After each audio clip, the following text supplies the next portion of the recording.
Hi, this is Josh with SKAA, and welcome to part 8 of the Dillinger Labs Death from Below video manual. In this video, I'm going to show you how to use DFB with the SKAA Command app, available for iOS, Android, macOS, and Windows. SKAA Command is the app you don't really need. You do not need to have SKAA Command in order to use SKAA transmitters and receivers. However, if you want remote control of all of your SKAA receivers from your phone, tablet, or computer, it can be a really helpful tool. For this video, I'm going to use the Cassandra USB-C transmitter in my iPhone 15. I'll pull up SKAA Command, and since I have no receivers bonded, you can see it's empty.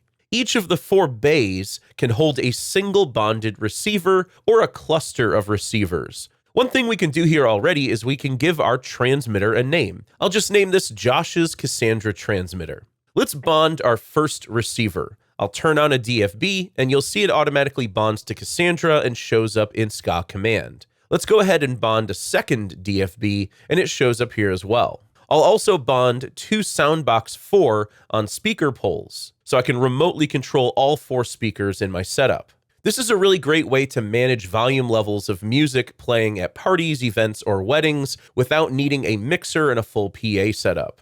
Let's say that I want a stereo setup for the 2 Soundbox and 2 DFBs. I'll name each of these DFB left, DFB right, Soundbox left, and Soundbox right. You have individual volume control of each receiver, individual mute controls, and you can also change the audio routing from here as well. You'll see that all of these are in mono right now, which means that the left and right channels are summed together. But let's set this up so the DFBs and Soundbox work as stereo pairs. So I'll make the DFB left play only the left channel, DFB right plays only the right channel, Soundbox left plays only the left channel, and Soundbox right plays only the right channel. And if you want to double check that your labeling is correct, try muting one speaker at a time in SKAA Command, and you'll see the bond indicator on the speaker flash, showing that it's muted. Masking tape also helps to label each speaker so you can easily recreate this setup at a party or gig.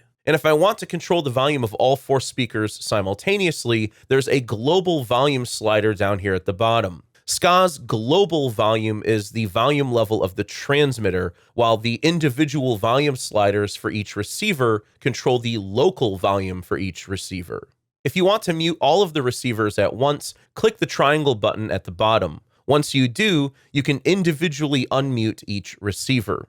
And this button allows you to set the transmitter's power mode. Red means the transmitter is always on, gray means you've powered off the transmitter, and white means the transmitter is only on when there's audio playing. And just a quick note, it's perfectly fine to use SKAA Command to configure your speakers like this, and then later bond your speakers to a different transmitter. For example, a SKAA Pro transmitter like Danny for the actual gig. The names, audio routing, and other configurations you set up in SKAA Command will stick with the speakers even if you use them with a different transmitter, and even if you turn them off. They'll stay configured that way until you change them again. Lastly, clicking on the I button will show you information about the SKAA Command app version and the transmitter firmware version. So that's SKAA Command with Death from Below. Continue through this playlist if you want to see more deep dives for all of DFB's features. If you want to learn more, head over to SKAA.com or SKAAstore.com, and to stay up to date on all new SKAA products, please consider subscribing to the SKAA Sound YouTube channel. Thanks for watching.